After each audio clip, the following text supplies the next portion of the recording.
Les données sont accablantes. En 2024, 26 millions de personnes en République démocratique du Congo étaient en situation d'insécurité alimentaire aiguë et près d'un enfant sur deux de moins de 5 ans souffrait de malnutrition chronique. À la 45e semaine épidémiologique de 2024, 445 zones de santé sur 519 avaient déjà rapporté des cas de choléra et ou de Mpox. Ces chiffres ne sont pas des abstractions statistiques. Ils décrivent une urgence humanitaire absolue. La crise humanitaire en République démocratique du Congo est liée directement à des actions militaires menées par le groupe armé AFC M23, soutenu sur les plans logistiques, financiers et opérationnels par le Rwanda en violation flagrante de la souveraineté nationale et de l'intégrité territoriale de mon pays. Cette réalité est aujourd'hui documentée et reconnue, et elle a été rappelée par la résolution 2773 du Conseil de sécurité des Nations Unies, qui exige le retrait immédiat et inconditionnel de l'AFC M23 de toutes les zones qu'il occupe, y compris les centres urbains stratégiques, ainsi que le retrait des forces rwandaises du territoire congolais. Cette résolution n'est pas une opinion diplomatique. Elle est un impératif juridique et politique que chacun ici a le devoir de faire respecter. Mesdames et messieurs, depuis le début de cette année, les violences se sont intensifiées avec une brutalité rarement atteinte. Les offensives menées par le M23, l'AFC M23, dans des zones densément peuplées, ont provoqué des affrontements meurtriers et des déplacements massifs. Des villes entières ont été prises, des communautés déracinées, des quartiers vidés de leurs habitants. Les attaques ont visé des camps de déplacés, des hôpitaux, des écoles. Les violences sexuelles et les violences basées sur le genre sont utilisées comme armes de guerre. Des enfants sont recrutés de force. Des convois humanitaires sont pillés. Rien de tout cela n'est acceptable, rien de tout cela n'est défendable, rien de tout cela ne peut devenir la normalité d'une région à laquelle on demanderait de s'habituer à l'horreur.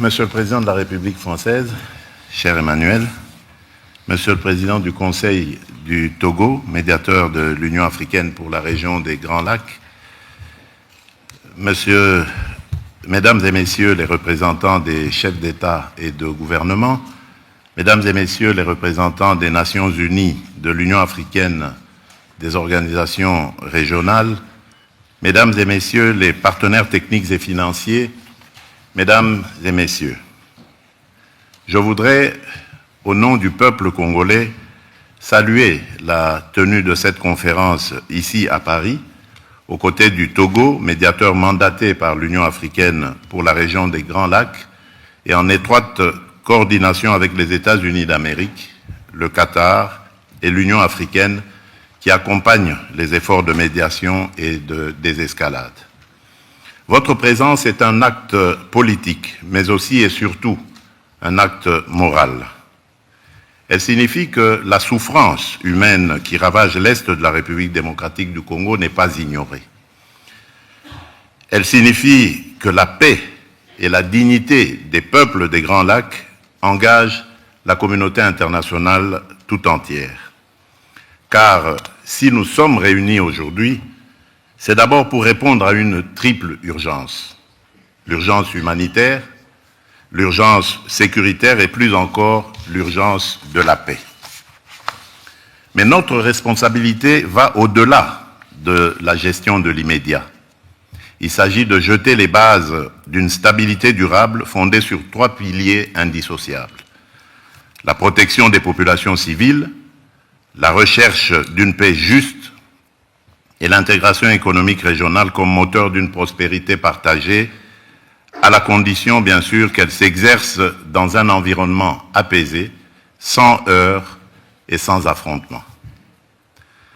Mesdames et messieurs, depuis plus de 30 ans, l'Est de la République démocratique du Congo saigne d'une plaie qui n'a jamais été refermée. Ce n'est pas une crise passagère, c'est une tragédie qui a déplacé des millions de femmes, d'hommes et d'enfants, détruit des vies, brisé des familles, affaibli le tissu social et compromis l'avenir de toute une génération. La République démocratique du Congo fait aujourd'hui partie des pays les plus durement frappés par les déplacements internes, avec des millions de personnes contraintes de fuir les violences, notamment dans les provinces du Nord et du Sud Kivu. Cette situation dramatique est aggravée par la dégradation des infrastructures, l'insuffisance des financements pour l'aide humanitaire et la recrudescence des maladies. Les besoins sont immenses et immédiats. Protection des civils, prise en charge psychosociale, accès aux soins de santé, continuité éducative, sécurité alimentaire, accès à l'eau potable et à l'assainissement. Les données sont accablantes. En 2024, 26 millions de personnes en République démocratique du Congo étaient en situation d'insécurité alimentaire aiguë et près d'un enfant sur deux de moins de 5 ans souffrait de malnutrition chronique. À la 45e semaine épidémiologique de 2024, 445 zones de santé sur 519 avaient déjà rapporté des cas de choléra et ou de Mpox. Ces chiffres ne sont pas des abstractions statistiques. Ils décrivent une urgence humanitaire absolue. La crise humanitaire en République démocratique du Congo est liée directement à des actions militaires menées par le groupe armé AFC M23, soutenu sur les plans logistiques, financiers et opérationnels par le Rwanda en violation flagrante de la souveraineté nationale et de l'intégrité territoriale de mon pays. Cette réalité est aujourd'hui documentée et reconnue, et elle a été rappelée par la résolution 2773 du Conseil de sécurité des Nations Unies, qui exige le retrait immédiat et inconditionnel de l'AFC M23 de toutes les zones qu'il occupe, y compris les centres urbains stratégiques, ainsi que le retrait des forces rwandaises du territoire congolais. Cette résolution n'est pas une opinion diplomatique. Elle est un impératif juridique et politique que chacun ici a le devoir de faire respecter. Mesdames et messieurs, depuis le début de cette année, les violences se sont intensifiées avec une brutalité rarement atteinte. Les offensives menées par le M23, l'AFC M23, dans des zones densément peuplées, ont provoqué des affrontements meurtriers et des déplacements massifs.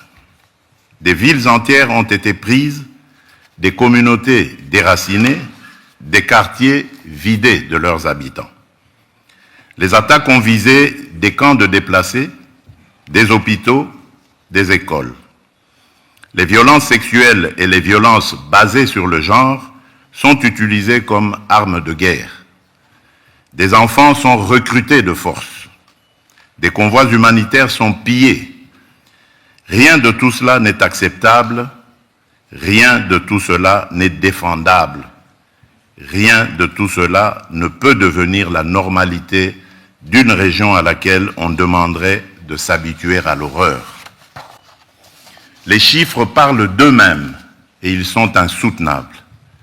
Des millions de personnes déplacées, des foyers forcés à l'exil à répétition, des enfants privés d'école, des femmes mutilées dans leur corps et dans leur dignité, des épidémies de choléra, de rougeole, de Mpox et des flambées de maladies infectieuses dans des zones où les structures sanitaires ont été détruites ou abandonnées. Nous sommes face à une crise humanitaire totale, sanitaire, alimentaire, sociale, psychologique, humaine. Je veux ici saluer celles et ceux qui, au prix du danger, continuent d'agir. Les équipes médicales, les humanitaires, les agents des agences des Nations Unies, les ONG internationales, les ONG locales, les structures communautaires, la société civile, les associations de femmes. À toutes ces femmes et à tous ces hommes qui prennent des risques pour sauver des vies, je dis aujourd'hui, la République démocratique du Congo connaît votre courage et elle vous en est reconnaissante. Mesdames et messieurs, la première responsabilité de l'État congolais est et restera la protection de sa population. Nous assumons cette responsabilité. Nous avons renforcé l'effort humanitaire national, notamment à travers la mise en place de la Caisse de solidarité nationale et de gestion humanitaire des catastrophes, destinée à canaliser de manière transparente les contributions internes et externes et à garantir que l'aide parvienne aux plus vulnérables. Aux côtés de l'État congolais, les agences des Nations Unies, en particulier le Haut Commissariat pour les réfugiés et le Bureau de la coordination des affaires humanitaires, ainsi que plusieurs organisations humanitaires dont le Comité international de la Croix-Rouge et Médecins sans frontières, se sont mobilisés pour apporter une assistance vitale aux personnes déplacées, blessées, exposées. Parallèlement, nous avons mobilisé nos forces armées afin d'assurer la protection de nos citoyens, tout en réaffirmant notre attachement au strict respect du droit international humanitaire, à la protection des civils, des infrastructures médicales et éducatives et du personnel humanitaire. À ce propos, permettez-moi de rappeler une exigence fondamentale. Le respect des conventions de Genève ne saurait être optionnel ni circonstanciel. Il doit redevenir une exigence universelle, non négligeable et non négociable. Mais nous savons aussi que, face à l'ampleur du drame, nos propres moyens ne suffisent plus. C'est pourquoi nous sommes ici, pour solliciter une mobilisation exceptionnelle. Je formule aujourd'hui devant vous 3 demandes et 3 offres. Ma première demande concerne l'accès humanitaire immédiat, sécurisé, garanti. Nous avons besoin de toute urgence de voies humanitaires sûres pour acheminer soins, nourriture, eau, abri et assistance psychologique aux populations prises au piège. À ce titre, je propose l'établissement d'un corridor humanitaire aérien strictement encadré, permettant le transport des médicaments, des denrées essentielles et la rotation du personnel humanitaire, y compris vers les zones actuellement les plus exposées. Ce mécanisme, placé sous la responsabilité conjointe des Nations Unies et des autorités congolaises, doit être un résultat concret de cette conférence. Ma deuxième demande est un plaidoyer pour un financement massif, rapide, traçable. Le plan de réponse humanitaire des Nations Unies pour l'année 2025 prévoyait une enveloppe de 2,24 milliards de dollars américains destinée à l'assistance vitale de plus de 20 millions de personnes en République démocratique du Congo, dans un contexte déjà marqué par la fragilité et les besoins chroniques, avant même la reprise des hostilités. Ce plan demeure sous-financé. Et chaque jour sans financement, ce sont des vies perdues. Je demande donc un engagement financier additionnel, ciblé, prévisible, qui permette de traiter les besoins vitaux, santé d'urgence, sécurité alimentaire, abri pour les déplacés, protection des survivantes de violences sexuelles, accès à l'eau potable. Ce financement ne doit pas être vu comme une aide ponctuelle, mais comme un investissement pour empêcher l'effondrement humanitaire d'une région stratégique pour la paix du continent. Ma troisième demande touche à l'alignement politique.